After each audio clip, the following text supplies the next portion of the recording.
하루의 마무리 오늘도 함께 하시죠. 시사평론가 김성환입니다. 최근 전북 군산에서 극단적 선택을 한 초등학교 교사가 과도한 업무 스트레스를 호소해왔다는 주장이 제기됐는데요. 이 선생님들의 학교 근무 환경이 대체 어떻게 비극의 고리를 끊어내지 못하는 건지 더 깊이 들여다보는 인터뷰 시간에 전북 교사노조 정재석 위원장과 얘기 나눠보겠습니다. 수일 코너죠. 기후위기 시대 더 나은 미래를 제안하는 지구생활 백서 코너도 준비되어 있으니까요. 많은 관심 부탁드리겠습니다. 김성환의 시사에는 청취자 여러분들의 관심과 참여 기다립니다. 방송 내용과 관련해 의견 있으신 분들은 문자 보내주십시오.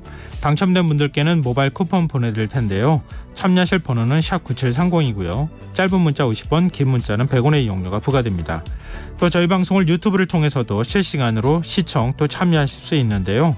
KBS 1라디오 채널 들어오셔서 구독, 좋아요 많이 눌러주시길 부탁드립니다. 김성환의 시사야, 그럼 지금 시작하겠습니다.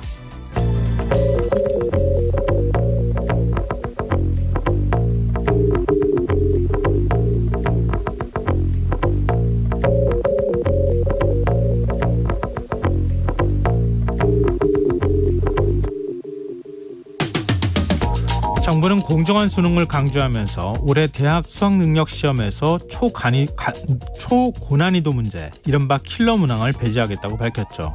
그리고 오늘 킬러 문항 배제 원칙을 적용한 첫 모의평가가 치러졌습니다. 출제를 맡은 한국교육과정평가원은 당초 예고했던 대로 킬러 문항을 배제하고 공교육 과정에서 다루는 내용만으로 변별력을 확보했다, 이런 입장을 밝혔는데요. 교육당국이 적정 난이도를 찾아냈는지는 다음 달 5일 평가 결과가 나오면 조금 더 확실히 알 수 있게 될 것으로 보입니다. 그런데요, 이렇게 수능에서 킬러 문항을 배제하는 것만으로 입시제도의 문제를 바로잡을 수 있을까요? 최근 유지범 성균관대 총장의 언론 인터뷰를 접하게 됐는데요.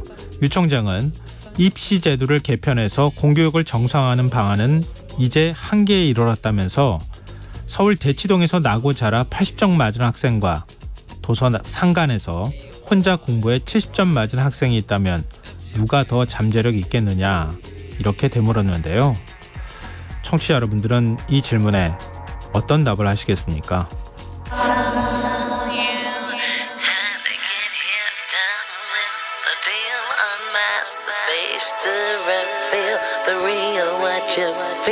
You and your everyday situations, all the unnecessary complications. 오늘 밤 당신 안에 꿈틀거리는 지식 충전 본능이 깨어납니다. 여러분의 자유탐구 영역 김성환의 시사야.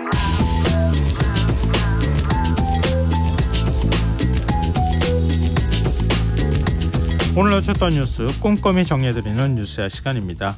오늘은 시사저널 구민주 기자 나와 계십니다. 안녕하세요. 네, 안녕하세요. 네, 한 아세안 정상회의 참석 중인 윤석열 대통령, 북러 정상회담을 겨냥하는 듯한 발언을 내놨네요.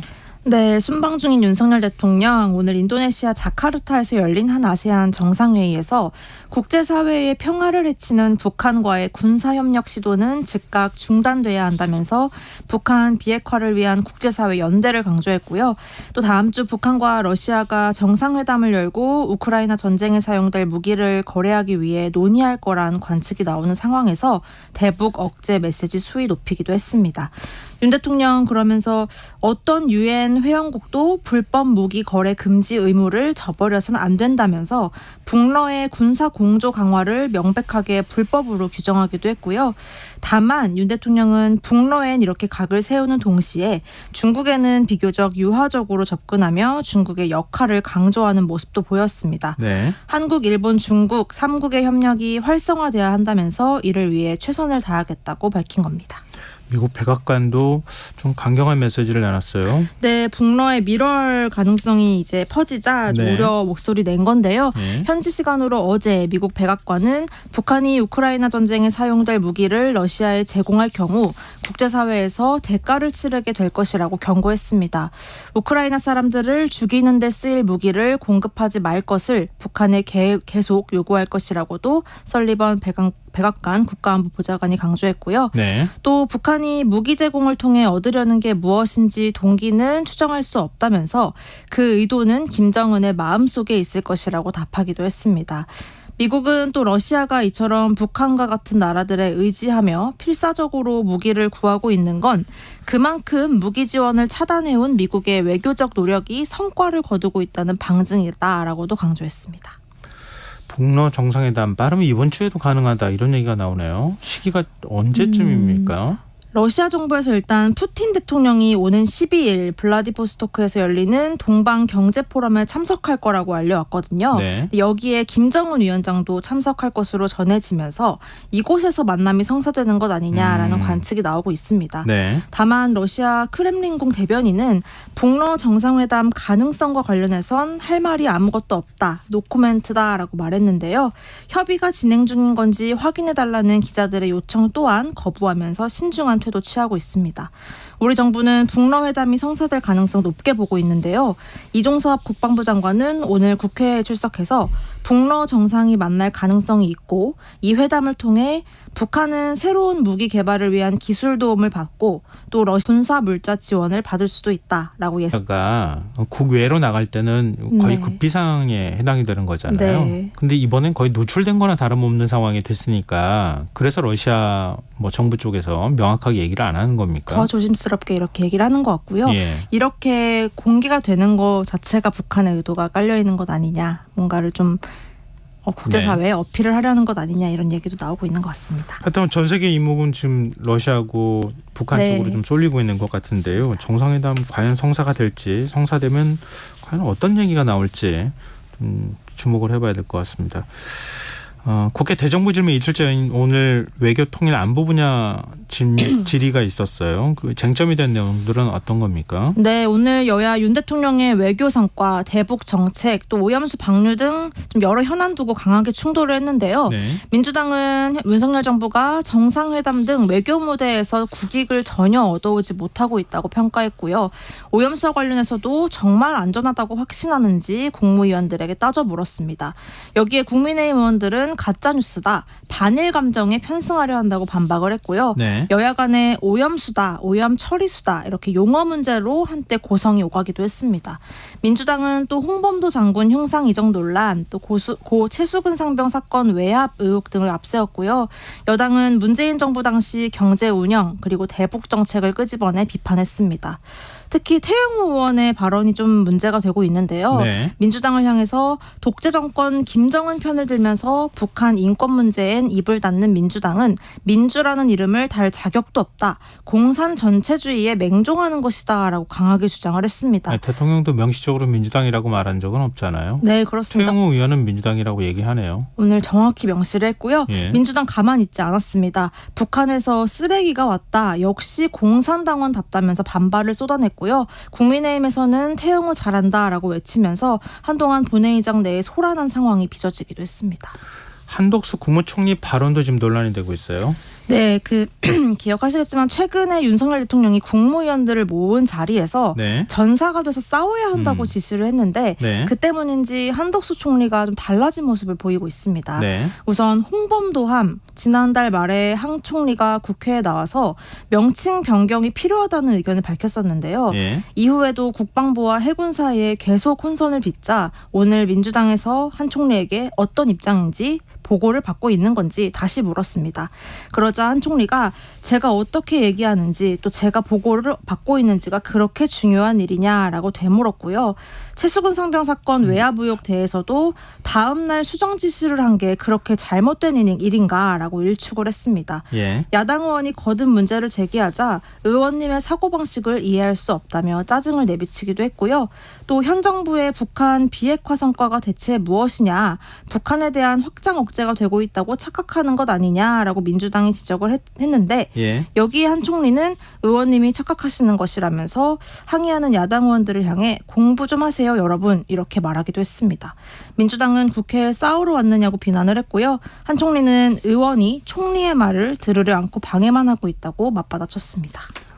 의경제 부활하는 문제에 관해서도 비슷한 발언을 했다고 하는 것 같더라고요. 보니까 사실 앞서도 얘기하셨던 것처럼 제가 어떻게 얘기하는지 제가 보고를 받는지가 그렇게 중요한 일이나 이렇게 네. 총리가 지금 얘기한 걸 이거 어떻게 받아들여야 됩니까?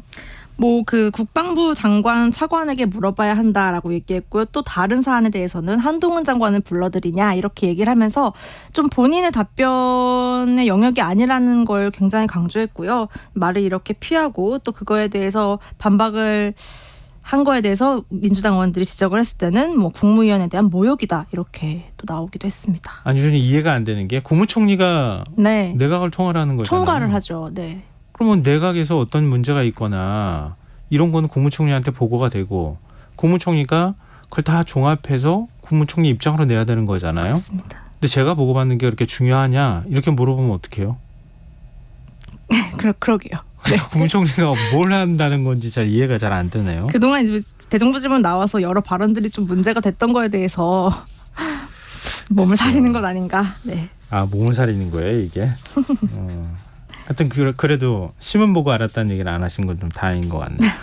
민주당에서는 김영호 통일부 장관 경질을 요구하고 있는데 어제 대정부 질문에서 국민 주권을 부정하는 듯한 발언을 했다. 뭐 이 부분이 지금 논란이 되고 있는 거죠. 네, 김영호 장관 정확한 워딩이 뭐냐면요. 네. 대한민국 5천만 명이 모두 주권자로서 권력을 직접 행사한다면 대한민국은 무정부 상태로 갈 수밖에 없다라고 발언을 했습니다.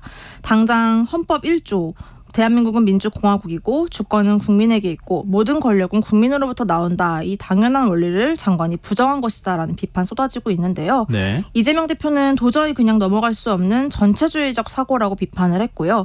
고민정 최고위원도 당장 사죄하고 대통령은 즉각 김 장관을 경질해야 한다면서 대통령이 극우 유튜브를 보며 철진한 뉴라이트에 빠져있으니 주의가 온통 이 지경이다라고 지적을 했습니다. 박민식 국가보훈부 장관, 이 백선엽 장군 친일 행적과 관련해서 반박하다가 문재인 전 대통령 부친을 언급을 해서 이게 또 논란이 되고 있네요. 네, 오늘 박 장관은 뭐 과거에 백선엽이 친일파가 아니라는 것에 장관직을 걸겠다고 발언한 데 이어서 오늘도 뭐 이 문제를 두고 밤새워 토론을 하고 싶은 지경이다라고 하는 등 친일로 규정할 수 없다 이런 주장을 거듭했는데요. 예. 그 가운데 문재인 전 대통령의 부친을 소환한 겁니다. 박 장관은 백선엽이 20몇 살 때 친일파라고 한다면 그와 거의 나이가 같았고 그 당시 흥남시 농업개장을 했던 문재인 대통령 부친도 친일파냐? 왜 백선엽은 친일파고 문 대통령 부친은 친일파가 아니냐라고 발언한 겁니다. 일제강점기 당시에 독립군을 토벌하던 만주군 간도특설대에서 근무했던 백선엽 장군의 이력을 1920년생 동갑내기인 문 전 대통령 부친의 이력과 이렇게 나란히 비교한 거여서요. 당장 논란이 굉장히 커지고 있습니다. 그러니까 독립군 토벌하던 간도특설대, 그러니까 만주군 육사 출신이잖아요. 네. 백선엽 장군이.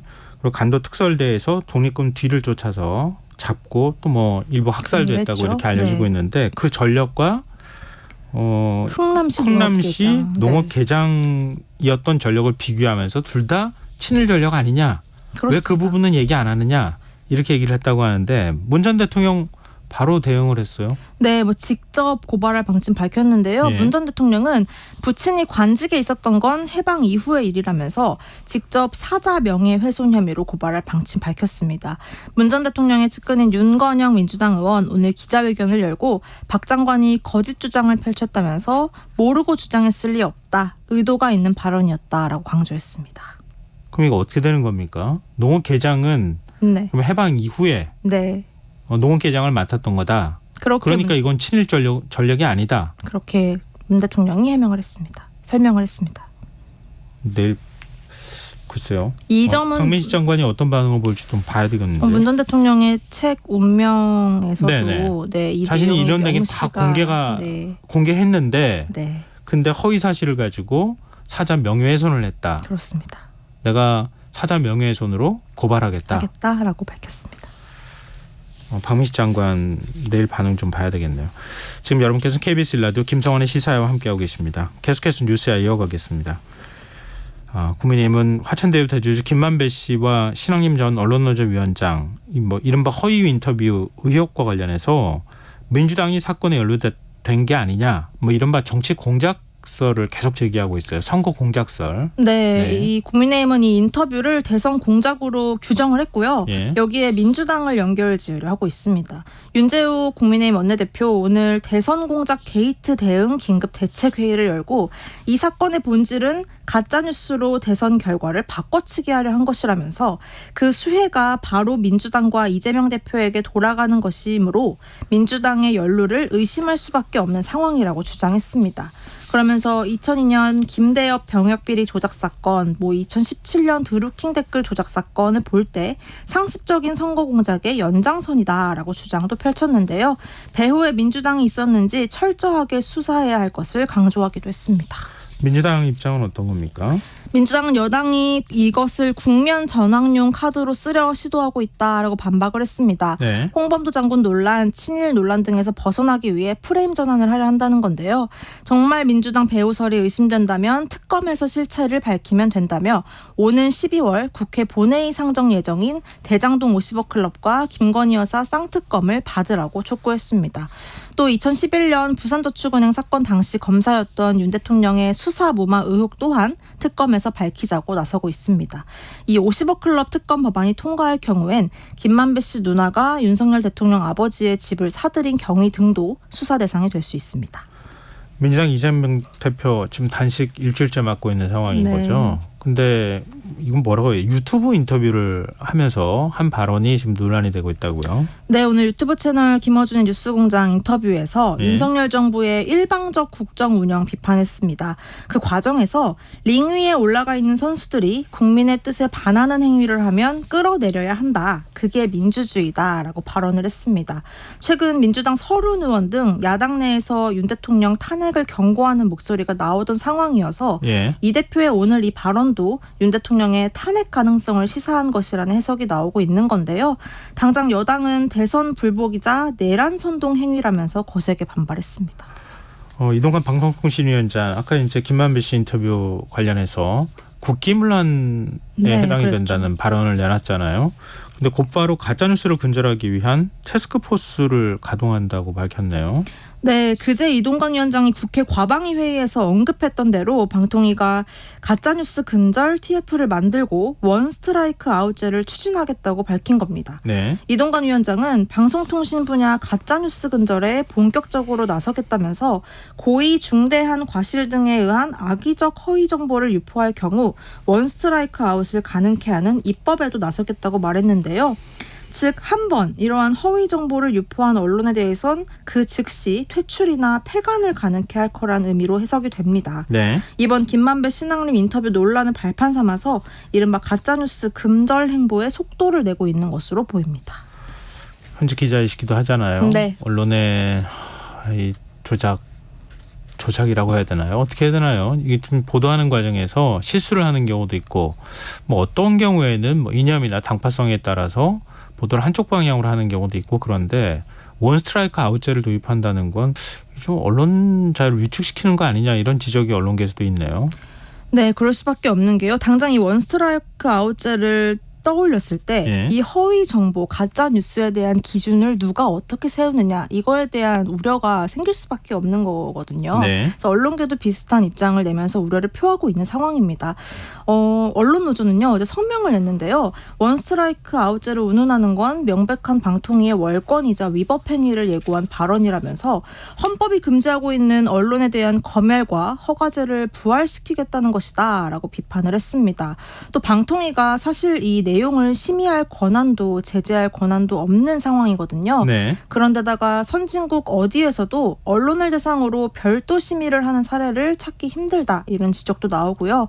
방통위가 말하는 이 가짜뉴스 기준부터 당장 모호한 만큼 이것이 언론 장악에 악용될 수 있다 이런 우려도 큰 상황입니다. 문재인 정부 시절에 민주당이 언론중재법 개정을 해서 그렇죠. 징벌적 손해배상제 도입하자고 하지 않았어요? 네, 그때 언론계가 벌떼처럼 다 들고 일어나지 않았습니까? 언론계도 벌떼처럼 들고 일어났고 당시 여당에서도 굉장히 들고 일어나면서 거세게 반발을 했었죠. 근데 보도 하나로 언론사를 폐간한다.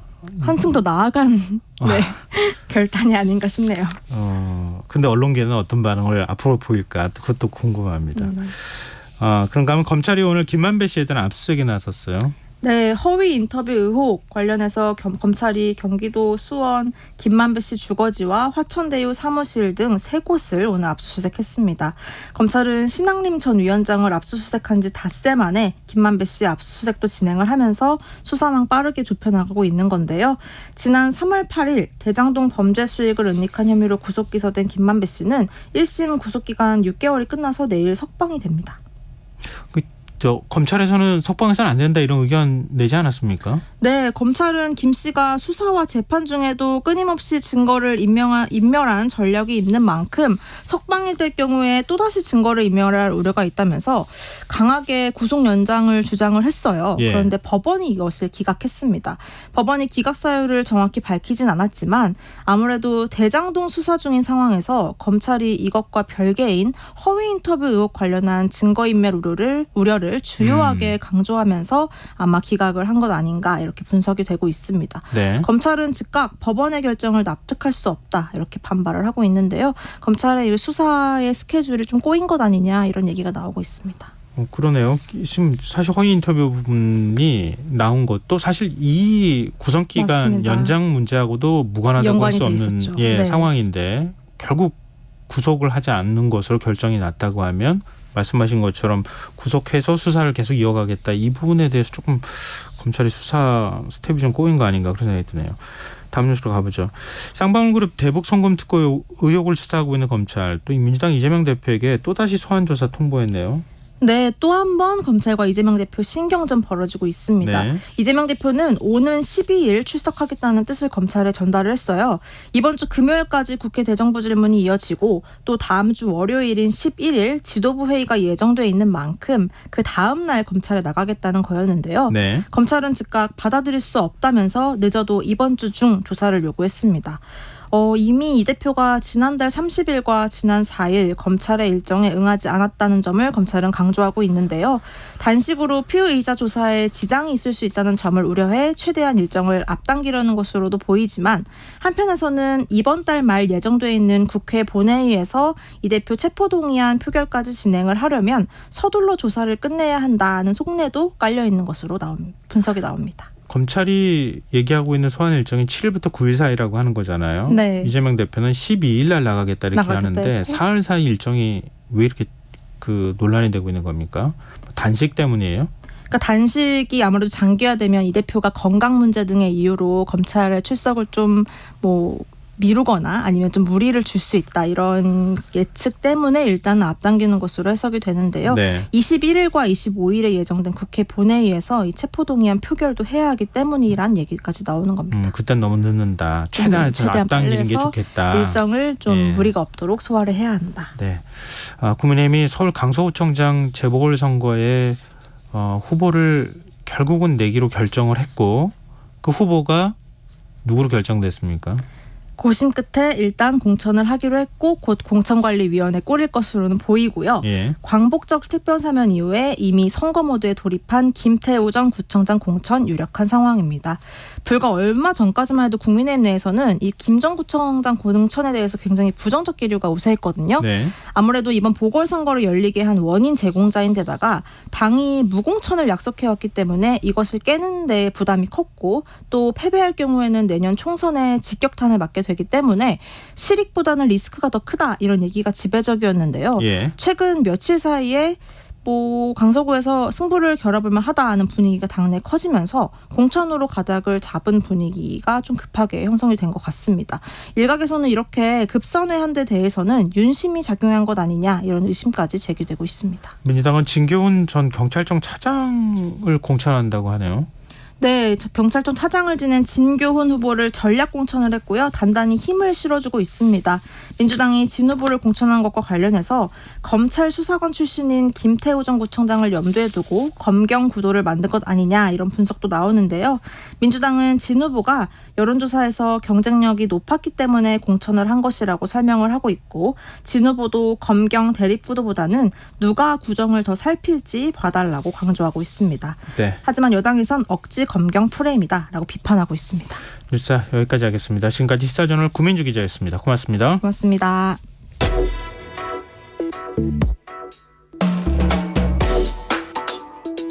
더 나은 내일을 준비하는 시간 KBS 1라디오 김성환의 시사야. 얼마 전 숨진 전북 군산의 초등학교 교사가 수준 이상의 과도한 업무를 맡아왔다는 주장이 제기되고 있습니다. 그리고 학교 교장과의 갈등으로 어려움을 호소했다 이런 증언까지 나오고 있는 상황인데요.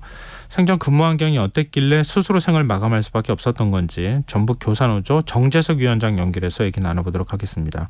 위원장님 안녕하십니까? 예, 안녕하세요. 네. 전북 교사노조 위원장 정재석입니다. 예, 돌아가신 선생님도 전북 교사노조에 가입돼 있습니까? 네, 맞습니다. 근데 지금 아마 이렇게 안타까운 소식 접하고 다른 교사분들도 상당히 충격을 받으셨겠어요. 예, 처음 소식을 들었을 때 마음이 무척 착잡했습니다.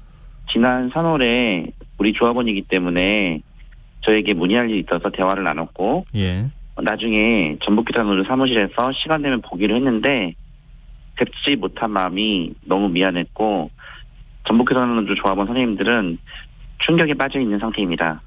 그 돌아가신 선생님이 평소에 좀 힘들다 이런 얘기들을 했었나요? 네, 그렇습니다. 지인 교사들의 증언에 따르면 예. 기본적으로 친구들이 교사들이 많습니다. 예. 그래서 고인은 주말에도 학교 일을 하고 있었다고 지인들에게 말을 했고요. 또 이런 표현을 했습니다. 내 인생의 학교 일은 10중에 원래 1, 2 정도가 학교 일이었는데 현지 학교에서는 6, 7 정도라고 표현을 하였습니다. 그 학교 규모가 좀 작은 편이더라고요. 학생이 한 몇 명 정도 되는 학교입니까? 전교생 10명입니다. 전교생이 10명요. 네. 지금 전교생이 10명인 학교에서 선생님이 맡고 있었던 그 업무가 상당히 많았다고 이렇게 알려지고 있더라고요. 어떤 업무를 맡았습니까? 고인이 맡은 업무가 생활, 방과 후, 돌봄, 정보, 현장 체험, 축제, 친목회, 6학년 4학년과 4학년 복식학급 담임을 했습니다. 시내 학교에서는 예. 5명 정도의 교사가 하는 분량이고, 네. 6학급 시골 학교에서도 3명 정도 교사가 하는 일입니다. 6학년을 담당하셨기 때문에 네. 주당 29차시에 수업을 해야 하고 나머지 시간은 온전히 행정 업무만 했을 거라고 생각합니다. 이 학교의 선생님이 몇 분이세요? 정식 교사는 3명뿐입니다. 근데 사실 저희가 교직 생활을 잘 모르잖아요. 업무가 어느 네. 정도 많은지 좀 체감을 잘 못하는 측면이 있을 것 같은데요. 네. 그러니까 이런 작은 학교에 3명인 교사가 있는 상황에서 한 교사에게 지나치게 업무가 많이 쏠린 거 아니냐. 그래서 네. 그 굉장한 스트레스를 받았을 것이다. 이런 얘기잖아요. 정리를 하면. 그러니까 이렇게 하면은 아침에 출근했다가 퇴근하고 또 뭐 초과 근무를 한다고 가정하면 어느 정도 업무를 해야 됩니까? 네. 다른 분들도 열심히 했겠지만 우선 고인이 가장 많이 한 것으로 보입니다.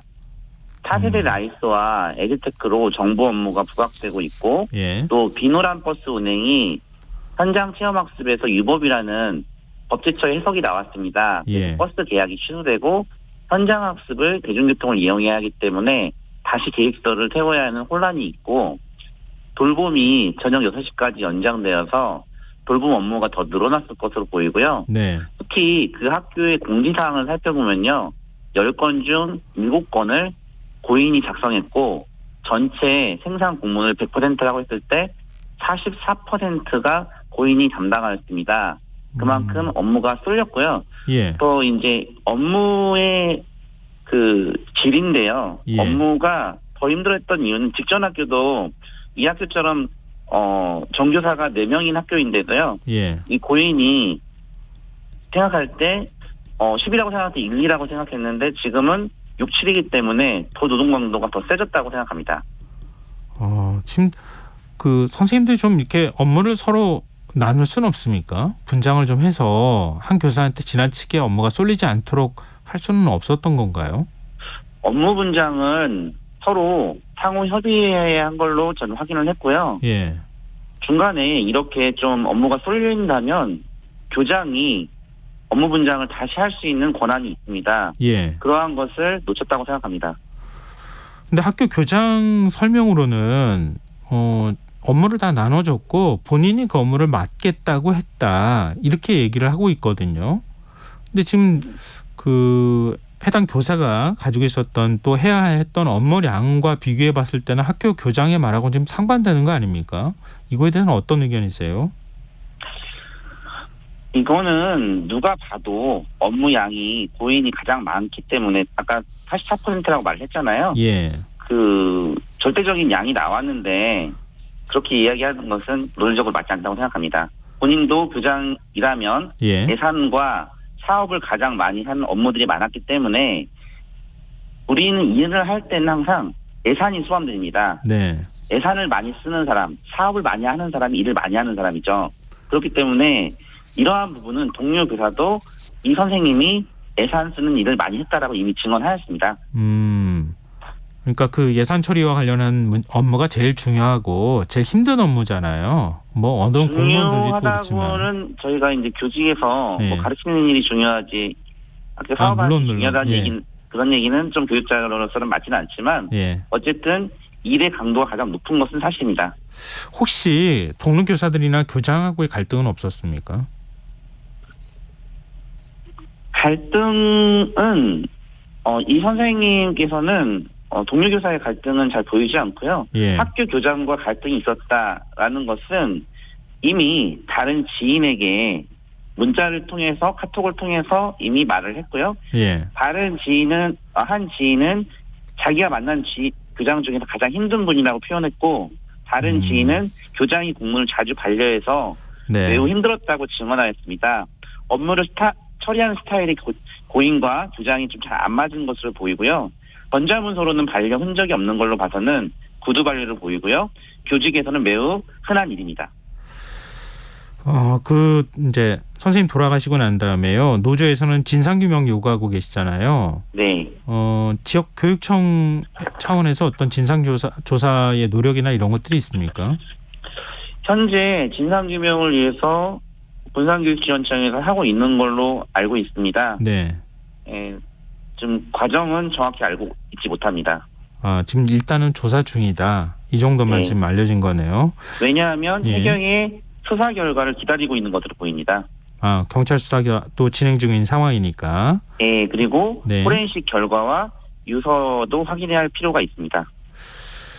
노조에서는 지금 순직 인정 요구하고 계시는 거잖아요. 네. 순직으로 인정되기 위해서는 어떤 것들이 필요합니까? 어떤 조건이? 교장과 동료 교사들이 고인의 업무 과다를 인정해줘야 된다고 생각합니다. 그런데 아직 교장과 동료 교사들은 그 부분에 대해서는 공식적으로 이야기하지 않고 있습니다. 제발 교장 선생님과 동료 선생님들은 그 부분을 인정해줬으면 좋겠습니다. 또 그러면 자신들의 책임을 인정하는 것이나 다름없이 돼버리는 거잖아요. 근데 그렇기 때문에 지금 업무가 과중했다 이런 부분들을 인정 안 하는 겁니까? 저는 그렇게 생각합니다. 그런데 네. 그러한 비판보다는 고인에게는 자녀와 남아있는 고인의 부인이 있습니다. 네. 그 부분을 고려해서 순직 인정이 되도록 업무 과다 부분을 꼭 인정해 줬으면 좋겠습니다. 네. 그리고 이번 사건 외에도 최근에 그러니까 교사들이 잇따라 지금 사망하고 있는 사건들이 계속 발생하고 있는 거잖아요. 그리고 또 교사들이 대규모 집회나 시위도 있었던 상황이고요. 이렇게 교사들이 극단적 선택을 한다거나 이런 일들이 반복되는 원인, 이유는 어디 있다고 보십니까? 이번 군산 사건은 서희초 사건과 좀 본질이 다릅니다. 네. 이번 사안은 승진제도의 폐단이고요. 예. 교장으로 승진하게 되면 총괄만 하고 학교 실무를 하지 않습니다. 지금 이 학교는 학교 일손이 필요한데 실무를 세 교사만 한다는 게 굉장히 문제가 있고요. 네. 서희초 사건은 학부모 악성 민원에 대해서 교사들이 직접 받는 구조적인 문제가 있고요. 역시 이 부분도 학교장이 민원 전담을 해야 한다고 생각하고 있고요. 예. 그다음에 교사들이 고통받는 것은 아동복지법, 아동학대 처벌법, 학교폭력 예방법 이러한 법들 때문에 굉장한 고통을 받고 있습니다. 선생님도 직접 경험을 하시지 않겠습니까? 좀 교권 침해되는 사례들이 굉장히 많습니까? 상황이 심각합니까? 예, 굉장히 많고요. 예를 들어서 멍이 든 학생을 보면 보통 담임교사들은 경찰에 신고를 합니다. 예. 아동학대 신고자니까요. 네. 그럼 대부분 범인은 학부모입니다. 학부모가 경찰서에 불려가게 되면 교사를 복수하기 위해서 교사를 계속 괴롭힙니다. 전화를 통해서 죽여버린다고 한다든지 너를 끝까지 괴롭히겠다고 한다든지 아동학대 신고로 너를 역으로 구속하겠다는지 이런 협박을 하기 때문에 함부로 멍든 학생을 신고했다가 도리어 괴롭힘을 당하기 때문에 네. 굉장히 괴롭습니다. 지금 교사들이 우울증이 좀 심각한 수준이다. 일반인의 4배다 이런 조사 결과가 나오기도 했는데요. 이런 이제 교단의 현실 이것하고 무관하지가 않겠죠? 네, 맞습니다. 서희초 사건 이후로 더 우울감이 더 많이 일어났다고 생각하고요. 우선 저부터 치료를 좀 받고 싶은 마음이 들고요. 정규조와 녹색병원이 예. 조사한 5일날 조사한 결과에 따르면 초등학교 6명 중 1명은 극단적인 선택을 하고 싶다라는 생각을 했고요. 예. 24.9%가 경도 우울 증상, 38.4%가 심한 우울 증상을 보였다고 합니다. 제 주변에도 대부분의 선생님들이 서희초 사건 이후로 많은 우울감을 호소하고 있습니다. 교육당국하고 지금 교사들하고의 대화가 시작됐다는 얘기가 좀 들었는데요. 기존의 교육당국에서도 대책을 내놓지 않았습니까? 근데 교사들 입장에서는 그 대책만으로는 안 된다고 하는 것 같아요.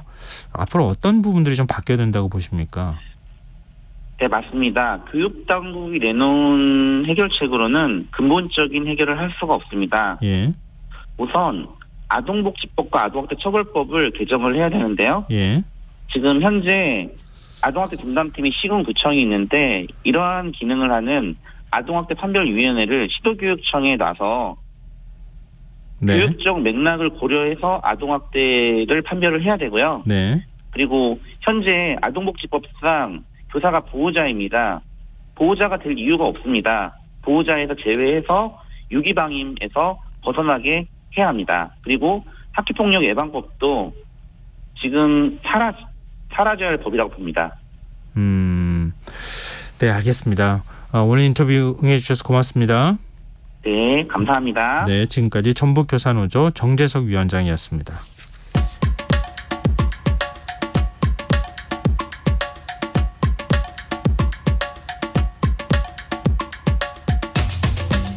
정부가 내년도 예산을 역대급 긴축 기조로 편성했는데요. 기후변화 대응 예산은 충분한 걸까요? 오늘 우리가 놓치지 말아야 할 환경 이슈 살펴보는 시간이죠. 지구생활백서 사단법인 넥스트 윤지로 수석 나와 계십니다. 안녕하세요. 네, 안녕하세요. 오늘 기후환경 예산에 대한 얘기 해주신다고요? 네, 맞습니다. 지난주에 예산 발표됐잖아요. 네. 내년도 예산안.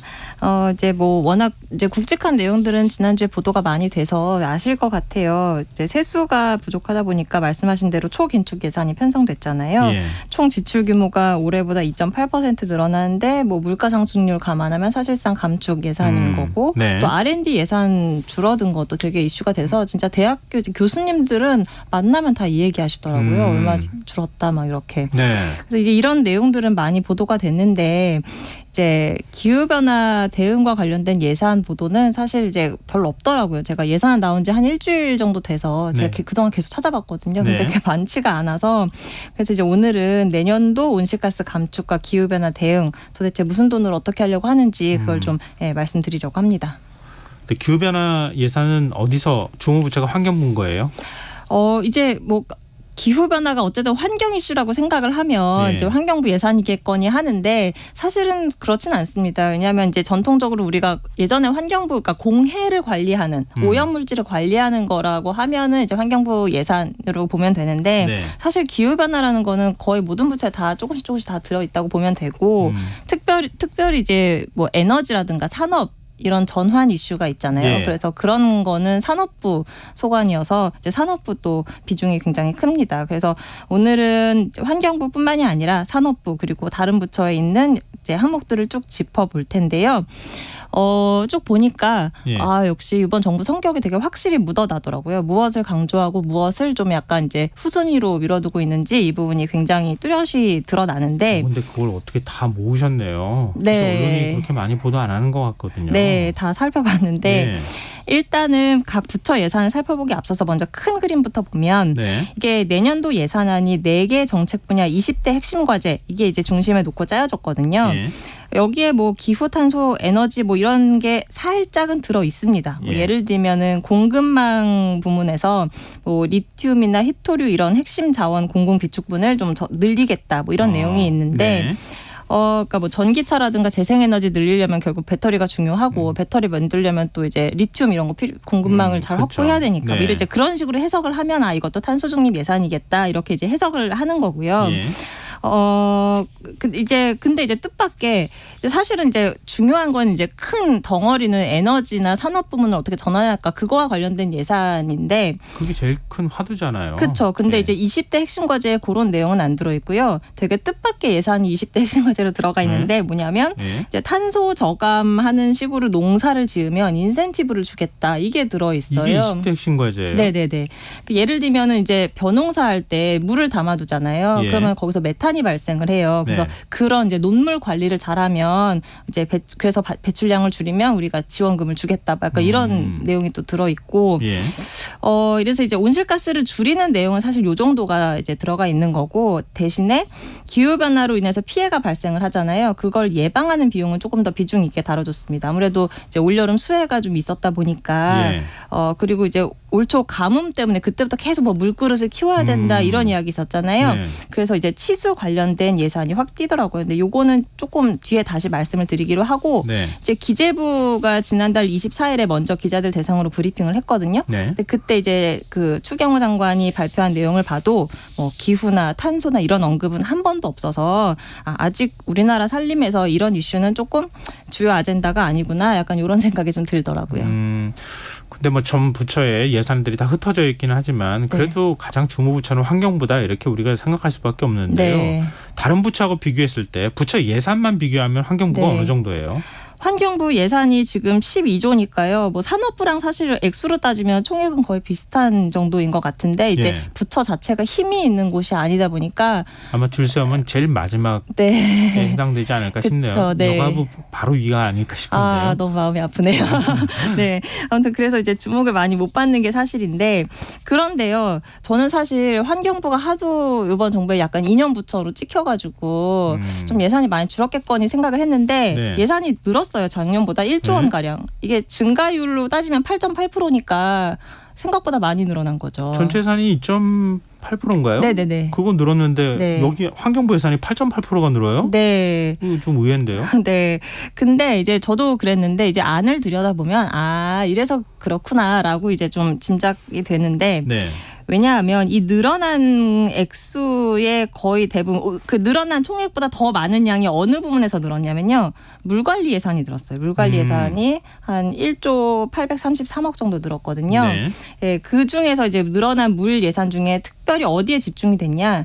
댐, 하천, 물 이런 거예요. 그러니까 뭐냐면 이제 댐을 새로 10개를 더 짓겠대요. 그래서 예. 그거 뭐 타당성 조사하는데 뭐 얼마, 뭐 93억 원. 그리고 소규모 댐 건설하는데 155억 원. 근데 이제 보면 신규 댐 10개 짓겠다고 하는 건 아직 첫 삽을 뜬 게 아니라 사전 조사한다는 거거든요. 그러면 예. 그러니까 이쪽 분야 예산은 앞으로 계속 늘어날 거다 이렇게 예상을 할 수 있겠죠. 또 이제 하천 준설하고 뭐 지천지류 정비하고 하는데도 6,627억이 잡혀서 작년보다 47%가 이게 많이 늘었어요. 늘었네요. 네네. 근데 이명박 정부 시절에 국가하천 4대강 중심으로 해서 네. 하천 정비 사업을 벌였던 거잖아요. 네, 맞습니다. 지류지천을 정비 먼저 해야 된다 뭐 이런 얘기를 환경단체에서 했던 것 같거든요. 네, 맞아요. 그렇게 보면은 지류지천 지금이라도 하는 게 맞는 거 아닌가 생각이 드는데요. 네, 이 말씀하신 대로 국가하천 그 정비하고 하는 예산 6,627억 이게요.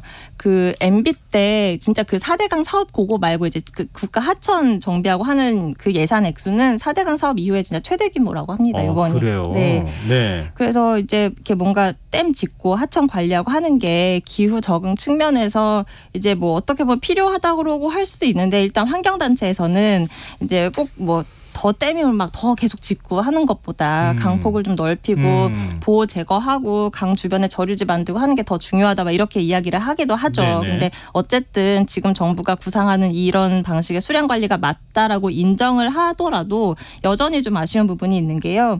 이런 이제 치수 관련된 그 대규모 토목 예산은 이제 되게 많이 늘었잖아요. 예. 그런데 이제 상대적으로 수질이라든가 뭐 이런 부분, 뭐 상수도, 하수도의 수질 관리 이런 것들은 훨씬 더 이제 증가율이 많이 못 미치고요. 그리고 이제 또 눈이 가는 부분이 기후, 녹색, 대기 분야인데요. 네. 이거는 올해보다 한 1.9% 늘어나는데 그쳤습니다. 이건 거의 안 늘었다고 해도 과언이 아니네요. 네, 아무래도 물 쪽 예산이 워낙 많이 늘다 보니까 네. 나머지 부분은 거의 제자리거나 아니면 작년보다 오히려 감액이 된 경우가 많은데요. 그나마 이제 1.9% 늘어났다고 하는 것도 대부분은 녹색 산업 관련돼서 뭐 어디에 뭐 우리나라 국내 무슨 환경 산업에 어디 수출한다 그러면 지원해주고 뭐 이런 것들 그런 예산이 대부분이고 네. 뭐 예를 들면 온실가스를 줄이기 위해서 업체에서 뭐 탄소 중립 설비를 놓는 걸 지원한다든가 뭐 미세먼지를 관리한다든가 하는 그런 예산들은 대부분 이제 감소를 했습니다. 그래서 이걸 두고서 환경부에서는 이렇게 설명을 하던데요. 그러니까 이게 환경부 예산에서 기후 쪽에 쓰는 돈은 줄었는데 사실 이 환경부 예산 말고 기후 대응 기금이라고 하는 것도 있거든요. 예. 근데 그러니까 원래 환경부에서 하던 거를 이 기금으로 돌려서 하는 사업들이 있기 때문에 뭐 크게 뭐 후퇴했다라고 보기는 그렇다라고 하는데 예. 사실 그것도 그렇지 않다라는 걸 제가 좀 이따 다시 말씀을 드릴게요. 그리고 이제 환경부 예산 관련해서 하나 더 말씀드릴 거는 예. 이제 환경부 고유 영역 있잖아요. 뭐 생태계 보호라든가 자원순환 이거는 많게는 한 22%까지 다 줄었습니다. 아니 본래 고유 업무 부분은 예산이 대폭 줄고 네. 산업하고 겹치는 부분은 예산이 늘고. 그렇죠. 물 이제 뭐 댐 짓고 뭐 이런데 이제 예산이 많이 늘어난 거죠. 그럼 산업부는 어때요? 산업부는 전체 규모는 올해랑 거의 비슷합니다. 1.3% 정도 늘었으니까 거의 비슷하다고 보면 되겠고 네. 그리고 이제 뭐 예상하듯이 원전에 굉장히 이제 집중을 많이 하는 게 보여요. 네. 예를 들면 원전 그 중소 중견기업에 저리 융자해주는 원전 생태계 금융 지원 사업이 내년에 신설했는데 여기에 1,000억 원이 편성이 됐고요. 또 원자력 생태계 지원 사업이라는 게 있어요. 이거는 올해보다 26% 늘어난 112억 원이 책정이 됐고 그래서 뭔가 이제 진짜로 생태계를 살리는 환경부 생태계 예산은 줄었는데 원전 생태계 예산은 대폭 늘었다라는 게 이제 특징이고 네. 또 이제 뭐 원전 관련된 예산은 거의 다 뭐 신설되거나 아니면 올해보다 늘고 이랬고요. 특히 소형 모듈 원전 있잖아요. SMR이라고 하는 네. 그 예산, 그 R&D 예산이요. 올해보다 760%가 늘었습니다. 오, 많이 늘었네요. 네. 여기는. 그래서 333억 이렇게 편성이 됐고요. 다른 R&D 예산 뭐 16% 이상 줄었다고 네, 하는데 맞습니다. 이거는 760%가 늘어났어요. 네. 얼마나 좀 진심인지 비교가 알 수 있죠. 원전에 대해서. 네. 네. 그러면은 친환경 재생에너지 관련 예산은 어때요? 뭐 재생에너지 예산은요. 올해 원래 1조 원 편성돼 있었는데 이게 6천억으로 줄었으니까 되게 많이 줄었죠. 40% 정도 줄은 거네요. 네, 맞습니다. 그 재생에너지 지원 사업이라고 하는 거 아래에 한 10여 개 세부 사업이 있는데 예. 모두 다 줄었고요. 아예 전액 삭감된 것도 있습니다. 특히 사실 태양광 같은 경우는 뭐 감사도 있었고 해서 이게 예. 뭐 어느 정도 카르텔이라고 네, 대통령도 줄겠거니 예상은 됐었거든요. 줄어드는 게. 근데 예. 풍력은 그래도 이번 정부에서 좀 관심을 갖지 않을까 했는데 풍력도 무슨 핵심 소재를 만드는 그 어떤 센터를 구축한다거나 아니면 해상 풍력 이거에 대해서 뭐 지원을 해준다거나 하는 것도 다 감액이 됐더라고요. 그럼 전체적으로 다 재생에너지 예산들이 많이 줄어서 네. 재생에너지를 늘리는 거는 불가피한 선택이잖아요. 네. 우리가 원전이 어느 정도 비중을 차지하느냐 이거는 뭐 차치하고서라도 네. 전반적으로 예산들이 줄어들었다고 하는 건 좀 한편으로 걱정이 되기도 하는데요. 네. 다른 부처에 들어가 있는 기후 환경 예산은 어떻습니까? 제가 이제 20대 핵심 과제 중에 그 예상 외로 뜻밖의 저탄소 농업 인센티브가 들어있다라고 말씀드렸잖아요. 예, 이건 좀 못 들어봤어요. 정말. 네, 맞습니다.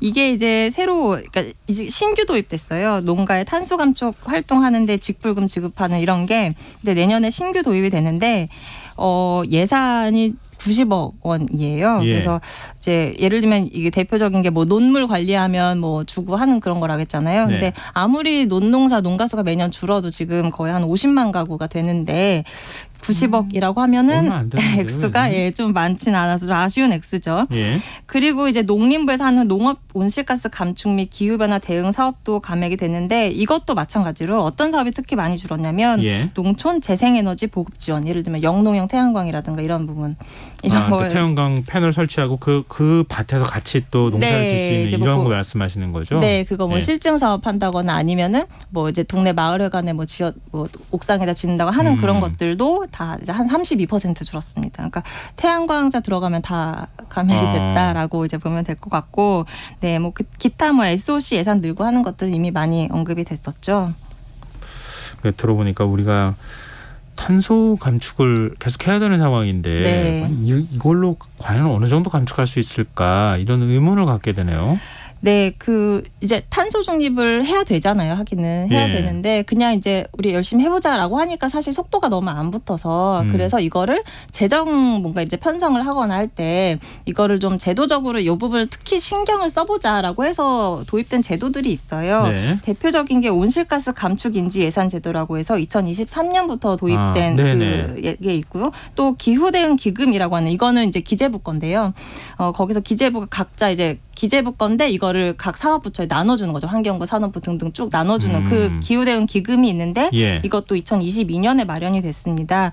그 두 가지가 내년에는 어떻게 반영이 됐나 살펴봤는데요.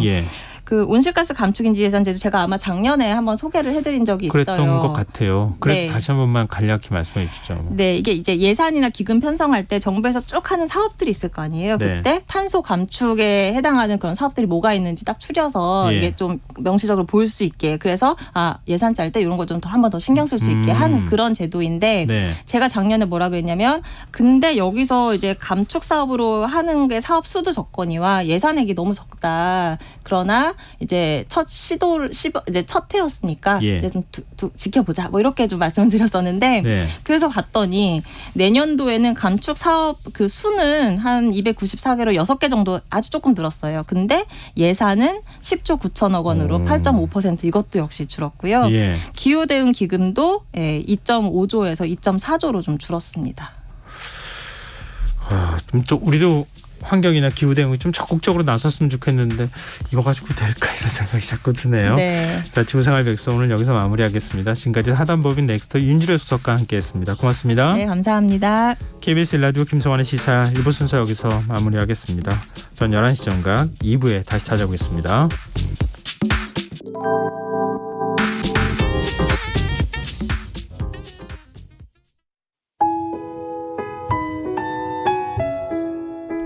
청취자 여러분, 위기 가정을 찾아주세요.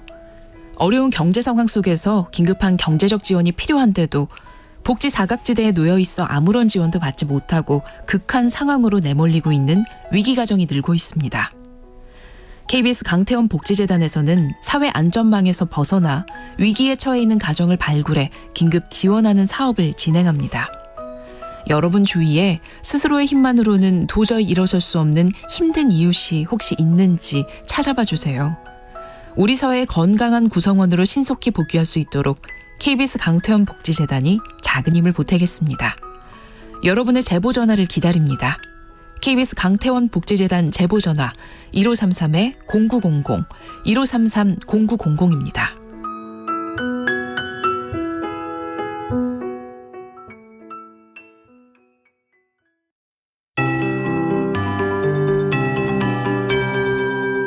KBS 58분 날씨.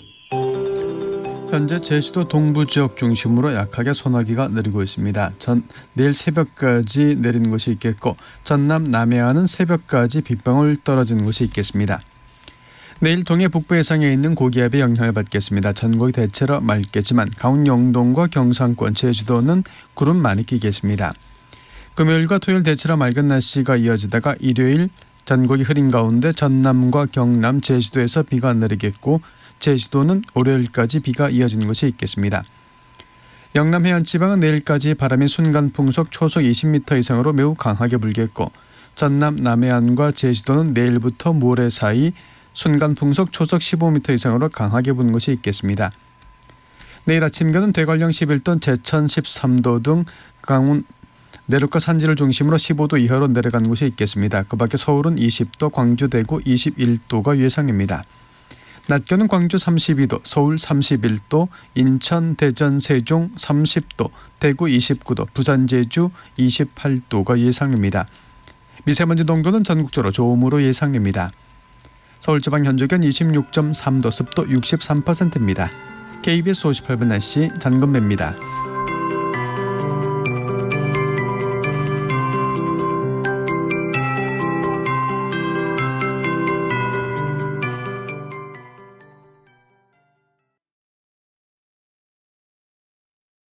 정성을 다하는 국민의 방송 KBS가 11시를 알려드립니다.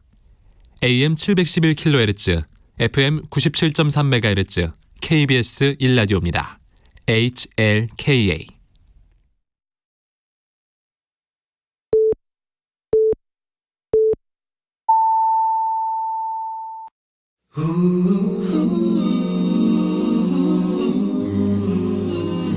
이 밤 그냥 보내긴 아쉬우니까요. 당신의 하루의 끝까지 야무지게 채워드립니다. 당신의 지식 충전소 김성환의 시사야.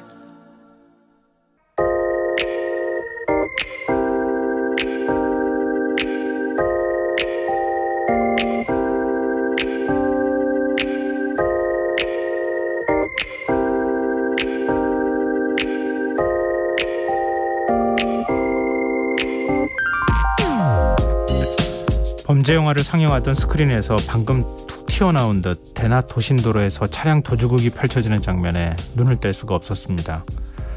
도주 차량의 운전석 문을 잡으려 안간힘을 쓰며 전력 질주하는 경찰관을 보며 저러다 다치는 거 아닌가 가슴을 졸이기도 했고, 갑자기 화면 좌우에서 툭 튀어나와 차량을 몰고 도주 차량 앞에 끼어들고 도주 경로를 차단하는 시민들의 모습을 볼 때는 저도 모르게 입에서 탄성이 흘러나왔습니다.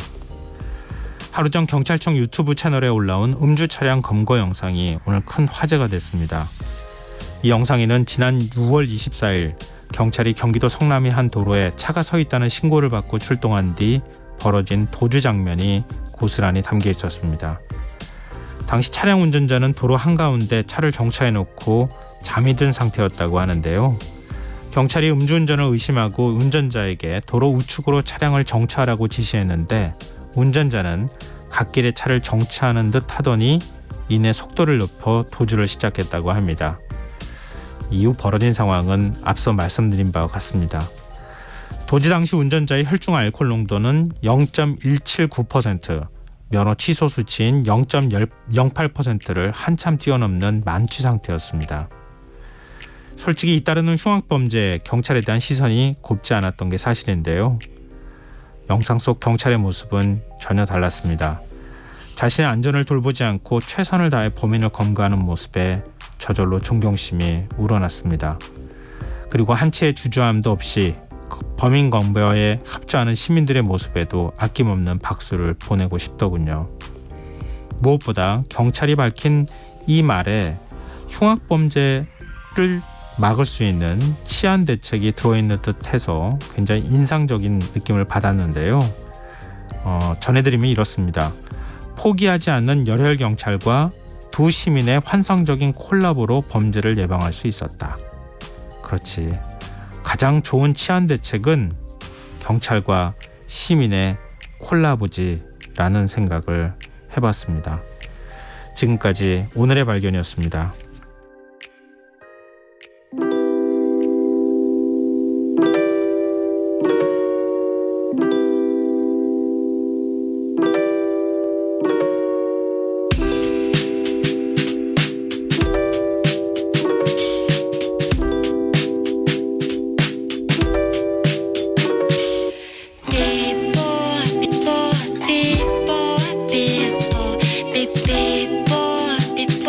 Beep,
진짜는 아니야 아니야 아니야 이젠 다 널 준비를 해 어젯밤 꾸었던 꿈까지 작은 도시의 공기처럼 너도 오염될게 뻔할걸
나는 내가 언제쯤 죽을지는 몰라도 누군가의 돈과는 바꾸지 않았음 해 나는 내가 언제쯤 죽을지는 몰라도 누군가의 명예와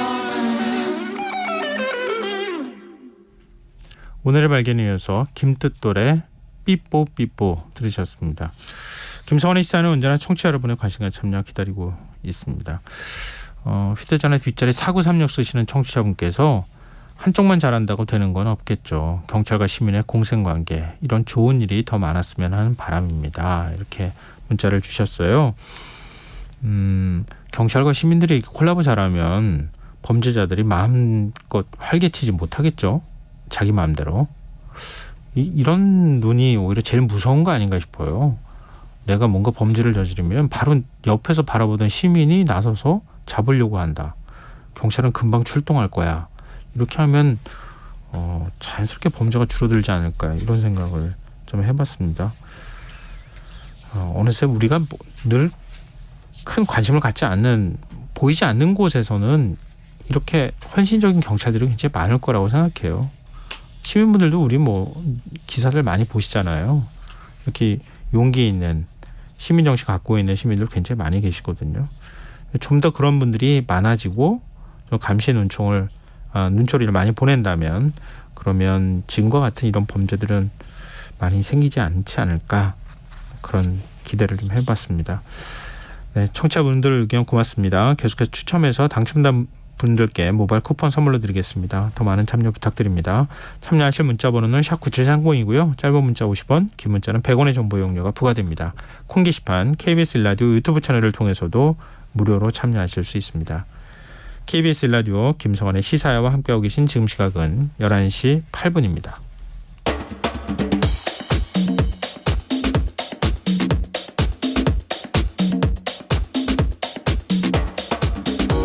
오늘 일어난 세상 곳곳의 소식들 당일 배송으로 전해드립니다. 밤참 뉴스 오늘도 역시 이영경 뉴스캐스터 나와 계십니다. 안녕하세요. 네, 안녕하세요. 네, 오늘 출근길 지하철에서 흉기 난동으로 사건이 일어난 곳으로 오인해서 승객들이 대피하는 일이 있었어요. 네, 실제로 경상을 입기도 하고 병원으로 이송되기도 했는데 네. 결과적으로 말씀을 드리면 오인을 해서 아무 일도 아닐 수 있는 일들이 별일이 되어버린 상황이 된 거죠. 오늘 오전 8시 23분에 서울 지하철 2호선 열차 안에서 신고가 여러 건 접수가 된 거예요. 승객들이 네. 소리 지르면서 도망을 가고 있다. 알고 보니까 이 지하철에 탑승하고 있던 여성 승객이 노숙자로 추정이 되는 어떤 남성이 자신의 옆을 스쳐 지나가는데 예. 그것을 흉기 난동범이라고 오인해서 시작이 됐습니다. 그러니까 이제 차가 서고 나니까 막 하차하려고 승객들이 뒤엉키면서 경상을 4-5명이 입기도 했었고 있었고 그중에 한 분은 병원으로 이송되기도 했는데요. 을지로 4가역에서 열차가 정차하고 나서 지하철 보안관 및 경찰이 현장을 수색했지만 별다른 흉기나 위험 인물을 발견하지는 못했습니다. 경찰 관계자 설명은 신고를 받고 현장을 수색을 했지만 흉기를 발견하지 못했다 이런 설명이었는데 SNS에서는 칼부림 범죄가 난 줄 알았다부터 시작해서 묻지마 범죄자와 함께 사람들이 내렸다라는 글들이 올라왔습니다. 범죄자로 추정되는 검은색 옷을 입은 사람을 봤다 이런 주장들도 올라왔는데요. 실제로 그런 사실은 없었던 것으로 전해지고 있습니다. 어제 퇴근길에도 비슷한 소동이 있었다고요? 네, 어제 오후 20분쯤에 어제 오후 6시 20분쯤에 지하철 9호선 당산역 승강장에서 20대 남성이 열차를 기다리던 승객을 추행하다가 현행범으로 체포가 됐습니다. 근데 네. 이 체포되는 과정을 다른 승객분들이 흉기 난동이라고 생각하고 대피를 하기 시작한 거죠. 피해자와 이제 주변 승객들이 이 남성을 잡아라 이렇게 소리를 지르니까 다른 승객들이 어머 칼부림 났나 봐라고 오해를 하면서 이런 일이 벌어졌는데요. 24일 날 지난달 24일 날 9호선에 그 열차 안에서 외국인 승객이 쓰러져서 또 승객분들이 이걸 이제 칼부림으로 오해를 해서 대피하는 일들도 있었고요. 이틀 뒤에는 1호선 열차 안에서 흉기를 소지한 승객이 있다는 오인 신고를 받고 경찰이 들어가기도 하는 이런 일들이 있었습니다.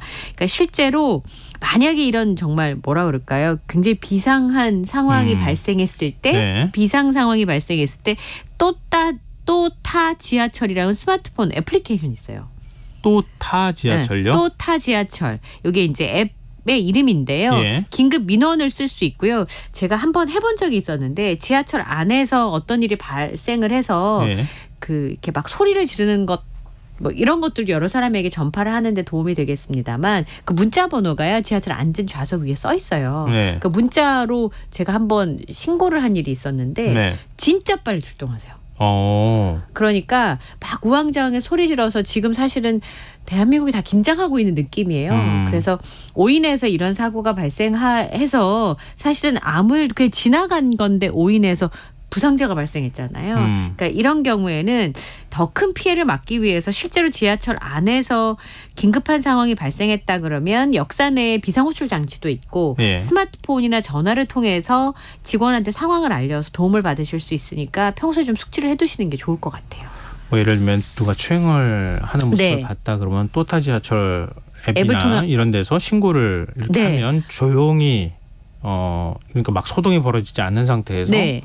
지하철 보안관이 출동한다 그러면 경찰이 출동한다. 그렇죠. 그러니까 문자를 제가 보냈는데 예. 이렇게 보고 문자 신고를 했는데요. 예. 한 역이 그러니까 역 하나와 하나 사이가 지나기 전에 도착하시더라고요. 현장. 여기 객차 몇 호 차고 어떤 일이 있다. 예. 근데 그건 이제 신고에 관한 문제고 어디선가 소동이 빚어지면 다 공포심이 막 그렇죠.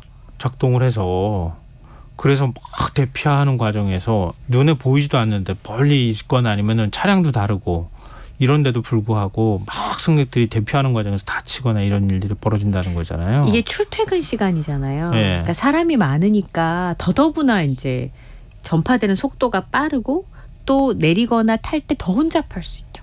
더 위험하실 수 있어요. 사회 안전에 대한 시민들의 어떤 믿음이나 이런 것들이 좀 생겨날 시간이 필요하지 않을까. 네. 너무 충격을 받아가지고 말이죠. 그리고 너무 연달아 그런 일들이 많았었잖아요. 네. 예. 우리 사회 현실을 좀 보여주는 것 같습니다. 다음 뉴스로 넘어가 보겠습니다. 지난해 여성 고용률이 60%로 올라섰지만 이 세부 자료를 들여다보면 마냥 긍정적이는 않다고요. 네, 1997년부터 여성가족부에서 그 통계로 보는 남녀의 삶 보고서를 계속 발표하고 있는데요. 이게 원래는 여성의 삶이었는데 통계로 보는 그게 네. 작년부터 이제 이름이 바뀌어가지고 통계로 보는 남녀의 삶으로 바뀌었습니다. 9개 분야의 통계 49가지를 분석해서 보고서를 쓰는데요. 우선 말씀하신 여성의 고용률은 60%로 지난해보다 2.3%포인트가 올랐고 여성 고용률이 생각외로 60% 진입한 게 처음이에요. 그러니까 15세에서 64살의 여성의 고용률이 60% 진입을 했지만 그러면 이 기간의 남성의 고용률은 네. 76.9%입니다. 그러니까 차이가 아직 많이 나죠. 네. 그다음에 고용률 자체는 그럴 수 있다고 하지만 일자리 질도 낮아요. 그래서 비정규직 저임금 노동자 비율이 남성보다 훨씬 높았습니다. 지난해 여성 비정규직 노동자 비율은 46%로 남성 비정규직 노동자 비율보다 15.4%포인트가 높았습니다. 저임금도 심각한 문제네. 한 3배 이상 높다는 거잖아요. 그리고 저임금 노동자의 경우에도 남성의 2배 수준인 거예요.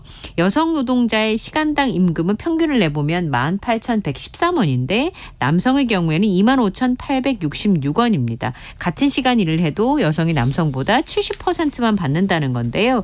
아마 고위직 공무원이나 고위급 직원이나 아니면 연봉을 많이 받는 사람들 중에 여성의 비율이 낮으면 또 평균이 낮아질 수 있잖아요. 네. 실제로 어떤 의사결정을 할 수 있는 권한에 있는 자리의 여성 관리자 비율은 제자리 걸음이라고 합니다. 작년에 4급 이상의 여성 국가공무원은 23.2%, 고위공무원은 11.2%, 본부 과장급은 26.4%였습니다. 공공기관이나 지방공사, 공단 500인 이상의 민간기업 관리자의 경우에도 여성의 비율은 21.7%였는데요. 전년보다 0.4%포인트가 늘었고요. 2020년에 비하면 도리어 0.6%포인트가 하락했습니다. OECD는 한국의 여성 고용률을 더 높여야 된다. 네. 뭐 이렇게 꾸준히 얘기를 해왔었거든요. 그러니까 그렇죠. 한국 경제를 위해서도 바람직한 방향이다. 네. 이렇게 얘기를 했는데 고용률이 높아지는 건 참 좋은 현상인데 질적으로 들여다보면은 결코 뭐 좋다 이렇게 또 표현할 수가 없는 그런 상황인 것 같아요. 예. 근데 여성 고용률이 일종의 출생률하고도 또 관련이 될 수밖에 없잖아요. 네, 그렇죠. 왜냐하면 여성들이 그러니까 청년 세대가 결혼이나 출산을 기피하는데 사실 이런 것들이 영향을 줄 수밖에 없는 상황이니까요. 예. 근데 정부에서 이제 출생률을 높이기 위해서 네. 적극적으로 육아휴직을 가라 이렇게 지금 권장하고 있는 있잖아요. 상황이잖아요. 네. 그런 면에서 남성 육아휴직자가 늘고 있다는 거는 좀 긍정적으로 보이네요. 반갑고. 그러니까 네. 외국의 사례를 봤을 때 남성이 육아에 참여하는 비율이 높으면 높을수록 출생률에 도움이 되는 건 사실이거든요. 네네. 그래서 라떼파파라는 말이 있잖아요. 그래서 적극적으로 남성 육아휴직 많이 써라. 남성 직장인들. 그리고 또 정부에서 예산 지원도 더 늘리고 있는 상황이잖아요. 예, 그러니까 상대적으로 눈치를 좀 덜 봐도 되는 대기업들의 경우에는 남성분들도 이전에 비해서는 육아휴직을 많이 가고 있습니다. 작년에 육아휴직에 들어갔던 근로자가 13만 1,000명입니다. 코로나 이전이었던 2019년에 비교하면 25%가 늘어나니까 반가운 일이고요. 그중에 남성 휴직자가 3만 8,000명으로 그 전해와 비교하다면 2019년과 비교한다면 70%가 넘게 증가를 했습니다. 그리고 작년에 육아기 근로단축 제도를 활용한 근로자가 19,000명으로 그 전해보다 3배가 많이 늘었는데요. 근데 남성, 여성 모두 1,000명 이상의 사업장에서 이용한 비율이 굉장히 높았다라는 거. 그다음에 여성의 휴가휴직은 9만 3천여 건에 비해서 여전히 격차가 큽니다. 그러니까 주로 여성들이 이제 육아휴직을 하고 있는 거고요. 네. 상대적으로 육아는 여성의 몫이라고 생각하는 시각이 아직까지는 영향을 좀 주고 있는 것으로 보입니다. 50인 미만의 사업장의 경우에는 남성 육아휴직이 2.3%밖에 안 돼요. 그러니까 쓰기 어렵기도 하지만 눈치가 보인다는 거예요. 그렇죠. 그리고 네. 혹시나 내가 육아휴직을 갔는데 영원히 자리를 빼야 되는 건가 아닌가 이런 생각들 때문에 주저하는 부분들이 있는데 실제로 맞벌이 부부의 돌보험이나 가사 시간을 비교해 보면 여성은 3시간 7분, 남성은 2시간 넘게 많은 점들도 직장과 가정에 대한 역할 인식을 좀 반영하고 있는 게 아닌가 싶습니다. 또 50인 미만 사업자 말씀하셨잖아요. 저도 올해 처음 알았는데요. 또 올해 처음 배정된 인산이라고 하는데 네. 영세 사업장의 경우에는 한 사람이 육아휴직을 가면 직장 동료가 업무를 떠맡게 되잖아요. 네. 그 동료한테 돈을 또 주더라고요. 예. 그게 올해 예산 한 20억 얼마 크지 않은 예산이지만 배정이 시작이라고 볼 수 됐더라고요. 있죠, 그렇죠? 예. 네. 하루에 한 20만 원 정도? 네. 고생합니다. 이렇게 그러면 눈치 안 줄 거 아니에요. 네. 아무튼 그런 예산도 생겨나고 있더라고요. 좀 더 주시면 좋을 것 같은데 제 생각에는. 예. 50인만 사업장이니까. 네. 예. 지난해 초혼 건수하고 이혼 건수가 모두 감소했다고요. 그건 좀 봐야 될 필요가 있는데요. 네. 초혼 건수가 14만 8천 건으로 2021년에 비해서 0.6%가 줄었습니다. 초혼 연령은 좀 올라갔어요. 초혼 연령이 굉장히 많이 높아졌어요. 남성이 33.7세 이게 평균이잖아요. 네. 여성이 31.3세로 남성의 경우에는 0.3세, 여성의 경우에도 0.2세씩 높아졌습니다. 이혼 건수도 좀 줄었습니다. 9만 3천 건으로 전년에 비해서 8.4%가 감소했는데 그런데 그중에서 20년 이상 같이 산 부부 이혼 비중이 36.7%. 생각보다 굉장히 높고 네. 1인 가구 비중도 우리나라 전체 가구 수에 비하면 34%로 거의 3분의 1을 넘어가고 있습니다. 2022년에는 750만 2천 가구였는데 2021년보다 4.7%가 늘어난 거고 남성은 30대, 여성은 60대 1인 가구 비중이 가장 높았습니다. 그리고 한부모 가정의 경우에도요. 149만 4천 가구인데 일반 가구에 비하면 6.9%입니다. 근데 그중에서 여성 한부모 가구가 112만 9천 가구로 전체 한부모 가구의 75.6%를 차지했습니다. 그러니까 한부모 가구 비율 자체는 줄지만 그중에서 여성 한부모 가구의 비중은 늘어나고 있는 겁니다. 그게 기대 수명이 여성이 남성보다 길기 때문에 나타나는 현상도 있는 거죠. 네, 뭐 그런 부분도 있겠습니다만 육아와 관련된 부분도 좀 있지 않을까. 예. 여성의 기대 수명이 지금 몇 살이에요? 지금 86.6세인데요. 86.6세. 예, 남성보다 6년이 더 깁니다. 2023 여성 인구가 2,580만 명이고요. 남성의 경우에는 2,575만 명으로 여성이 5만 명가량 많습니다. 여성 100명당 남성 수를 의미하는 성비는 99.8명으로 3년 연속 100명 미만인데요. 여성의 기대 수명이 86.6년, 남성의 기대 수명은 80.6년으로 나타났습니다. 2010년과 비교하면 여성은 3년이 늘어났지만 남성은 3.8년이 증가했고 여성의 사망 원인으로 1위는 암이었습니다. 심장질환, 뇌혈관 질환, 폐렴, 알츠하이머 순이었고요. 남성의 경우도 암이 1위 그리고 2위가 심장질환과 같았지만 3위는 폐렴, 남성은 4위는 뇌혈관 질환 그리고 5위는 고의적 차이, 그러니까 자살이 차지했습니다. 여성과 차이가 좀 있죠. 그러네요. 네. 기대 수명이라고 하는 게 지금 출산했을 때 그 출산한 사람이 어느 정도 앞으로 살 건가 이걸 따지기 때문에 우리는 한창 이미 성인이 됐잖아요. 네, 저희는 뭐 그 정도는 그 정도까지는 아닐 것 같은데. 네, 문제는 오래 사는 게 아니라 아프지 않고 오래 살아야 돼요. 그렇죠. 그게 제일 중요하죠. 그리고 경제적으로도 너무 거. 너무 가난하면 안 되고. 근데 그 조건을 다 충족하기가 참 어렵습니다. 어렵잖아요. 열심히 살아도 어렵다는 게 제일 슬픈 일이에요. 예. 그게 말입니다. 다 많은 분들이 한 중장년 넘어가는 나이 때쯤부터 이런 고민을 다 하고 계시지 않을까 싶네요. 네. 지금 여러분께서는 KBS 라디오 김성환의 시사회와 함께하고 계십니다. 밤참수 계속 이어가겠습니다. 지금 사과 수확이 한창일 시기인데 이상기후하고 탄저병으로 사과 생산이 크게 줄고 있다고요? 네. 올해 초에 사실 사과 꽃필 때요. 냉해를 입어가지고 기본적으로 이렇게 알이 꽉 차게 잘 열리기가 어려운 상황이기도 했는데요. 네. 지금 탄저병이 걸려가지고 이렇게 갈색 반점이 사과에 많이 생기고 있다고 합니다. 네. 방제 작업을 2~3배가량 늘기로 주기적으로 과실을 솎아내고 있습니다만 긴 장마의 폭염에 탄저병까지 다 막기가 굉장히 역부족인 상황인데요. 홍로가 지금 나올 때 됐거든요. 네. 근데 이 홍로가 감염 비율이 80%가 넘는 농가들도 있고 그래서 아예 그냥 출하 자체를 포기하는 경우도 생기고 있다고 해요. 수확이 가능한 사과도 봄철에 냉해를 받았기 때문에 모양이 찌그러지거나 크기가 작아서 예년에 비해 상품성 있는 과실이 굉장히 많이 줄고 있습니다. 탄저병까지 겹쳐서 올해 사과 생산량이 작년의 절반 이상 줄었는데 예를 들어서 한 나무에 110개에서 120개 정도 사과가 열려야 되는데 올해 같은 경우는 40개에서 50개 사이. 그러니까 전체적으로 가격 딸 수 있는 사과 자체가 줄어들었으니까 그러면 가격이 이제 그만큼 비싸질 수밖에 없는 상황인 거예요. 네. 장수군이 추석 사과인 홍로의 전국 생산량의 50%를 차지하거든요. 그런데 여기가 작년에 비하면 40%가 줄었대요. 출하량이. 그러니까 실제로는 가격이 올라갈 수밖에 없는 상황인 거죠. 제 주말에 마트 갔었는데요. 살 과일이 없어요.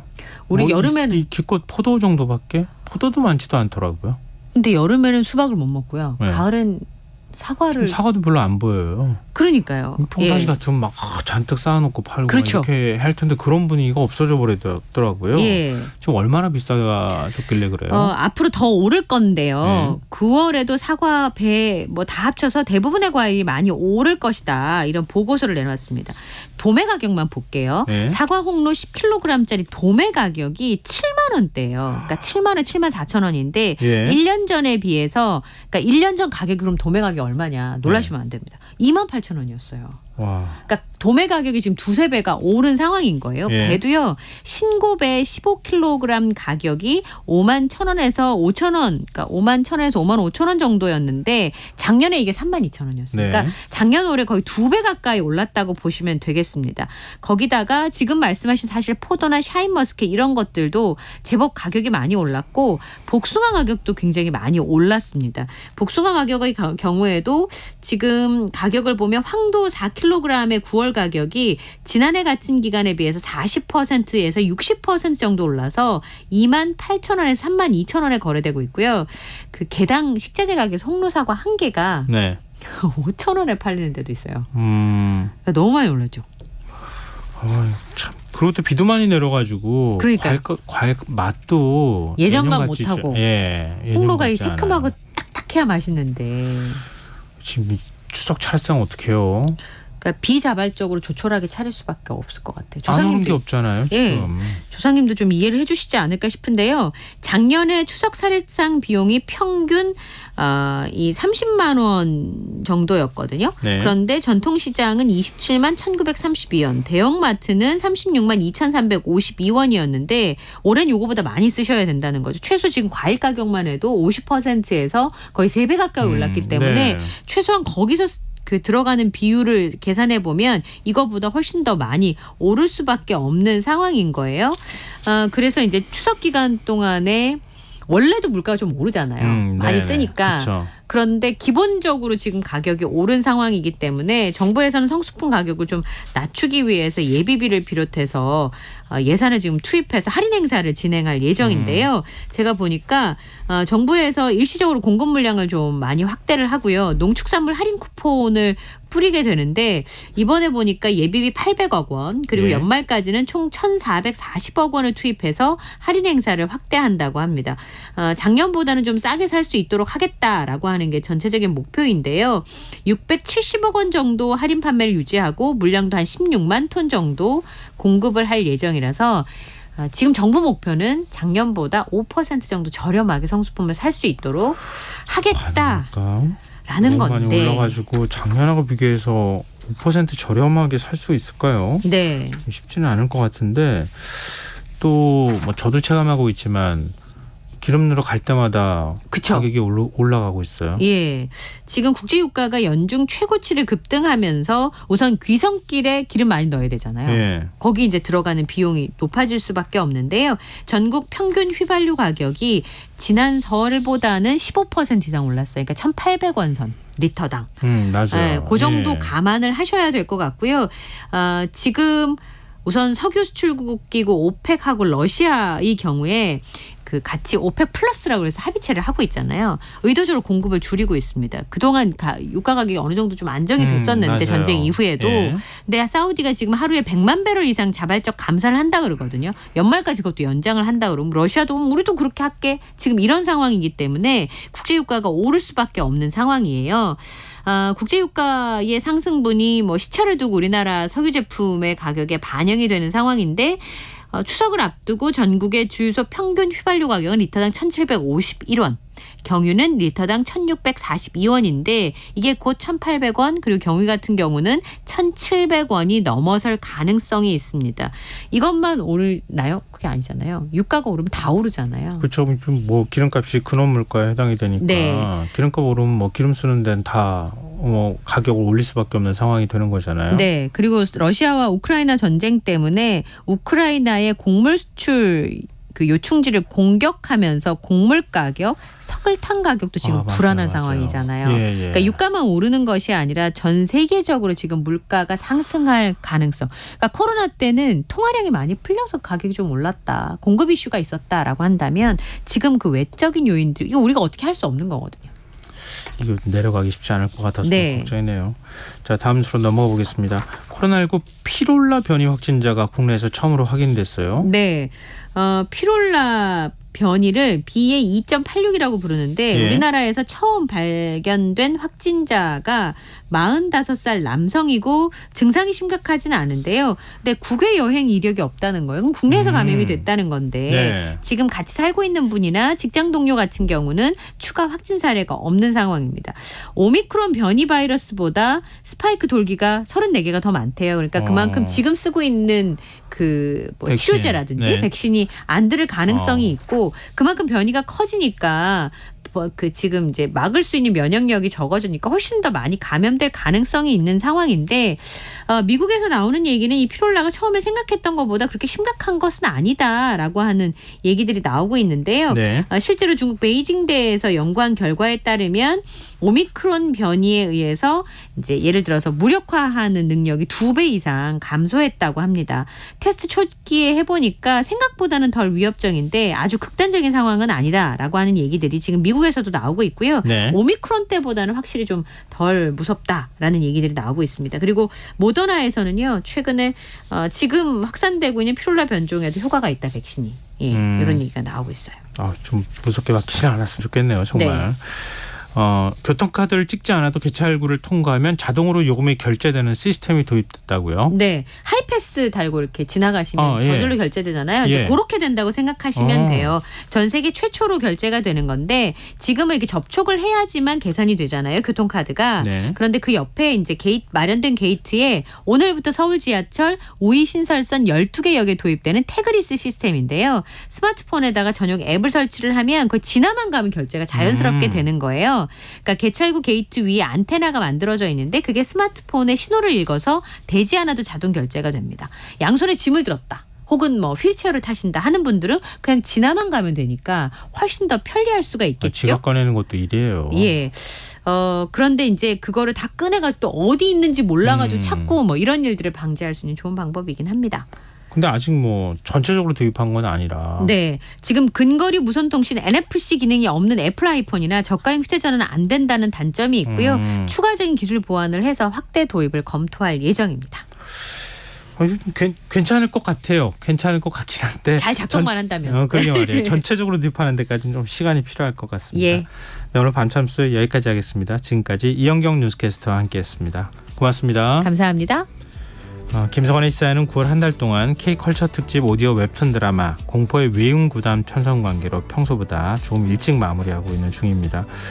오늘 모바일 쿠폰 당첨자는 홈페이지 공지사항에서 확인하실 수 있습니다. 편안한 밤 되시고요. 전 내일 다시 찾아뵙겠습니다. 지금까지 시사평론가 김성환이었습니다. 고맙습니다.